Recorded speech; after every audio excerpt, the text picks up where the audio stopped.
गांव का एक लड़का है जो सरकारी नौकरी लेखपाल बन गए हैं। आइए इनसे बात करेंगे। 10 मिनट समय दीजिए। तो तैयारी आप कहाँ से और कैसे किए हैं? देख के आंखों में आंसू आ गए। कोई 11 किलो लड्डू चढ़ाने के लिए पैसा भेजा। संघर्ष था जीवन में। आपके फैमिली बैकग्राउंड क्या है? धैर्य रखिए। IAS ऑफिसर की नौकरी पाना ही लक्ष्य नहीं है। इसके बाद प्रश्न आता है कि शादी का नौकरी पाना, फिर विदेशों में घूमना। देखिए, जैसा कि देखिए, गांव का एक लड़का है जो सरकारी नौकरी लेखपाल बन गए हैं। आइए इनसे बात करेंगे। कैसे है बाबा? बढ़िया सर। कैसा लग रहा है? बढ़िया लग रहा है। अच्छा, नौकरी पा गए, रिजल्ट आ गया, खुशी है ना? बिल्कुल खुशी की बात ही है। तो अभी ये क्या, बछड़े को कुछ खिला रहे थे क्या? पानी पिला रहे हैं? पानी पिला रहे हैं, बस अब इसको नाद लगाने का समय हो गया है। तो कुछ 10 मिनट समय दीजिए तो चल के बैठ के अच्छे से वार्तालाप हो जाए। आइए। बिल्कुल। तो दोस्तों, आप लोग अंत तक बने रहिए। चलिए इनसे बात करके संपूर्ण जानकारी आप सभी को हम बताते हैं, कैसे इन्होंने संघर्ष किया और अपने ये गांव में रहते हैं और यहीं से ये तैयारी करके नौकरी पा गए हैं। तो आइए चलिए पूरा इंटरव्यू इनका दिखाते हैं। नमस्कार दोस्तों, आप सभी लोग थंबनेल पे देख चुके होंगे, गांव का लड़का बन गया लेखपाल। एक मित्र हैं अनुराग पांडे जी, जो अभी इनका सिलेक्शन जो है यूपी लेखपाल में हुआ है। इनसे बात करेंगे कि ये कैसे तैयारी किए थे, कहाँ पे इन्होंने कोचिंग किया था या सेल्फ स्टडी से कैसे ये अपना रणनीति बनाए थे, और इनसे संबंधित कुछ प्रश्न हैं हम इनसे पूछेंगे और आप सभी को बताने का प्रयास करेंगे। सबसे पहले आप ये बताइए, कैसा लग रहा है आपको रिजल्ट जब आपका आया? तो अच्छा है। बेरोजगारी का एक जो बोझ था वो उतरा है। तो मतलब अच्छा लग रहा है, अब चेहरे पे खुशी है आपका। तो ये बताइए अनुराग जी की तैयारी आप कहाँ से और कैसे किए हैं? क्या रणनीति आपने अपनाया कि आप इस मुकाम पर पहुंच गए हैं? और जो सपना होता है एक सरकारी नौकरी प्राप्त करने का, जिसके लिए आपने बहुत समय दिया होगा, तो क्या आपका रणनीति था कि आप तैयारी कैसे करते थे या कहीं से किए हैं आप? क्या योजना था आपका? देखिए, ग्रेजुएशन के बाद तैयारी के अगर संबंध में बात किया जाए तो मैं 1 साल PCS की तैयारी किया था। अच्छा। और उसके बाद फिर LLB में एडमिशन ले लिया था काशी विद्यापीठ से, लॉ ग्रेजुएट। और उसके जस्ट बाद, ग्रेजुएशन के जस्ट बाद आया था लेखपाल का फॉर्म। तो हम 4-5 महीने तैयारी किए थे। बेसिकली मैंने इसके लिए कहीं कोचिंग नहीं किया है। अच्छा। लेखपाल के लिए सेल्फ स्टडी रहा है, भगवान की कृपा से हो गया था। मैंने 6 महीने इसके लिए मेहनत किया है। मैं APO की तैयारी कर रहा था इसके पहले, लेकिन जब लेखपाल की वैकेंसी आई तो वनडे एग्जाम था। कुछ हमारे तक बोले कि वनडे एग्जाम है, इसके लिए आप फोकस करिए तो बहुत जल्दी लग जाएगा।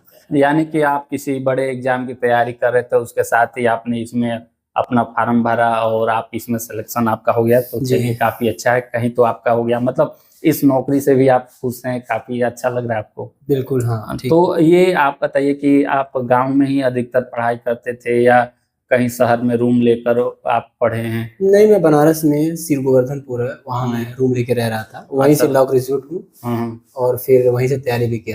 तो ये बताइए कि जब आपका रिजल्ट आया तो आपका रिएक्शन कैसा था? कि जब मान लीजिए कोई पास होता है किसी क्षेत्र में, रिजल्ट देखता है कि हमारा सिलेक्शन हो गया या हम पास हो गए, तो कैसा रिएक्शन था आपका?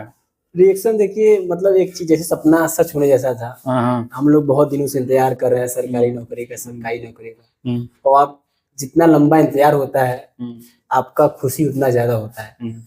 तो बहुत अच्छा था रिएक्शन, देख के आंखों में आंसू आ गए PDF में। और विश्वास नहीं हो रहा था कि ये मेरा रिजल्ट है। अच्छा। बार बार अपना रिजल्ट का अपना रोल नंबर देख रहा था PDF में। 10 बार मिलाया रहा हूँगा कि ये मेरा ही है कि किसी दूसरे का। तो बहुत अच्छा था। विश्वास हो गया आपको कि हमारा सिलेक्शन हो गया, हमारा रोल नंबर मिल गया रिजल्ट से, और जो एडमिट कार्ड पे लिखा है। दरअसल हुआ क्या था कि मेरे एक मित्र थे, हम उनको अपना रिजल्ट आने के बाद बताया कि मेरा ये चेक करके बताइए आप कि हुआ है कि नहीं। गाँव में थोड़ा सा नेट जो था स्लो था सर। तो वो वहां से देखे और बोले बड़े दुख के साथ कि यार आपका तो PDF में नाम नहीं है। तो मेरी आंखों में तुरंत आंसू आ गए। और मुझे भरोसा था कि हो जाएगा, क्योंकि मेरा नंबर 85 नंबर था ये 100 में। तो मुझे पहले से विश्वास था कि हो जाएगा, लेकिन जब वो ऐसा बोले कि नहीं था तो मतलब बहुत दुख हुआ अंदर से। और समझ नहीं आया, लेकिन बाद में फिर पता चला कि नहीं मेरा है। और मैं कई बार मिलाया कि नहीं मेरा ही है कि नहीं, यानी कि हो गया आपका। तो आपके माता पिता से आप मिले होंगे जब रिजल्ट आया होगा, तो उन्होंने क्या कहा? रिजल्ट आया था 30 दिसंबर के दिन, तो मैं उस दिन घर पे ही था और मेरे मम्मी पापा दोनों बगल में ही थे। तो पिताजी का रिएक्शन तो बहुत सामान्य था, क्योंकि मम्मी बहुत खुश थी। पिताजी भी खुश थे, लेकिन वो दिखा नहीं रहे थे। अच्छा।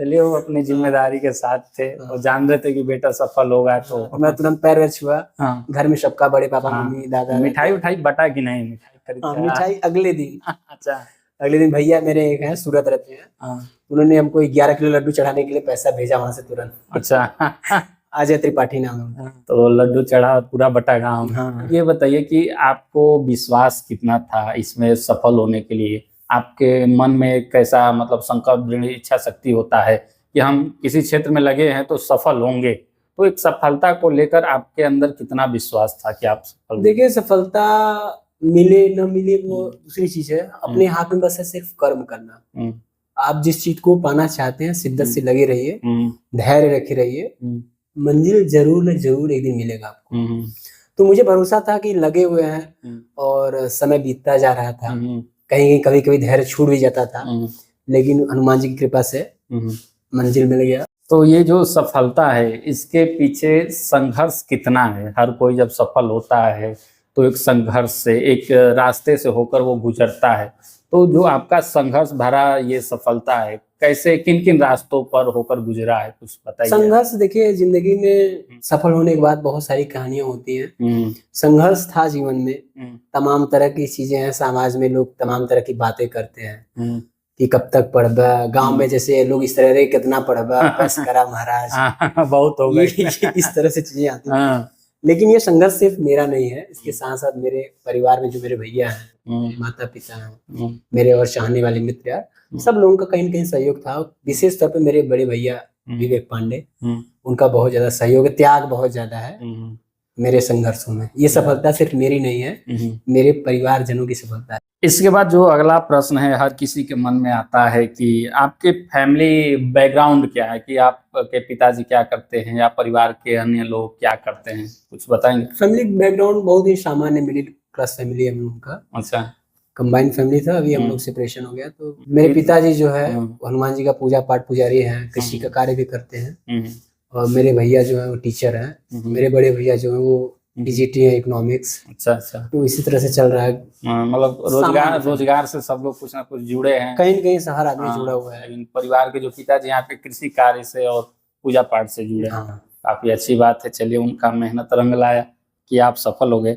इसके बाद जो अगला प्रश्न आता है, बहुत से छात्र ऐसे वीडियो देख रहे होंगे जो सरकारी नौकरी का तैयारी कर रहे हैं, तो उनके लिए क्या सुझाव है कि सरकारी नौकरी की तैयारी कैसे किया जाए, क्या रणनीति बनाया जाए, कितना धैर्य रखा जाए, कितना संयम बरता जाए? क्योंकि कोई भी मंजिल मिलता है तो उसमें अनेक प्रकार की बाधाएं आती हैं, लोग लड़खड़ा जाते हैं, तमाम तरह की आलोचनाएं करते हैं, उसमें परिवार का भी सहयोग चाहिए।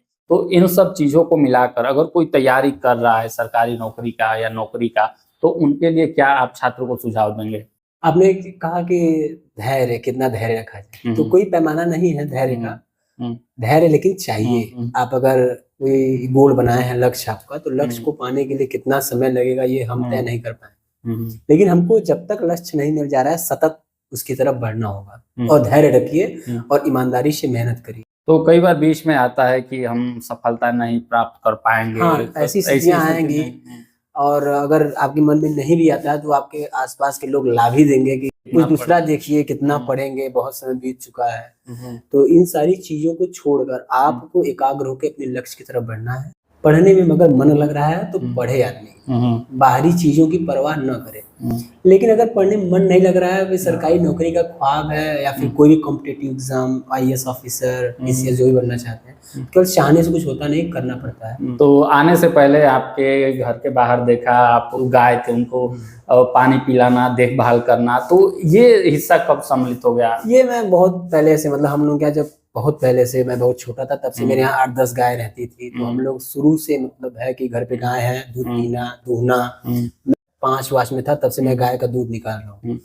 तो ये मतलब शुद्ध दूध पाने के लिए तो आपको गाय रखना पड़ेगा। तो अभी आप नौकरी पा गए हैं, ड्यूटी में हैं, तब भी ये काम कर लेते हैं? हाँ बिल्कुल, मेरा ड्यूटी है। मैं 4:45 उठ जाता हूँ, तो पहला काम है गर्म पानी पी के दैनिक क्रिया करने के बाद गाय का गोबर फेंकता हूँ, दूध निकालता हूँ, और फिर यही सब पूरा चलता है दिनचर्या। फिर 8 साढ़े 8 बजे निकल जाता हूँ अपने फील्ड में। जो मैंने बताया, टाइटल में आपने देखा होगा, गांव का लड़का बन गया लेखपाल। जो शुद्ध गांव के हैं वो आप देख रहे होंगे कि ये नौकरी में होते हुए भी अपना जो कार्य है गाय रखना, उनको चारा खिलाना, पानी पिलाना, देखभाल करना, सब कुछ ये करते हैं सरकारी नौकरी में रहते हुए भी। और काफी किस्मत अच्छा है इनका कि गांव के पास ही में इनको ड्यूटी मिल गया है, तो काफी अच्छा है।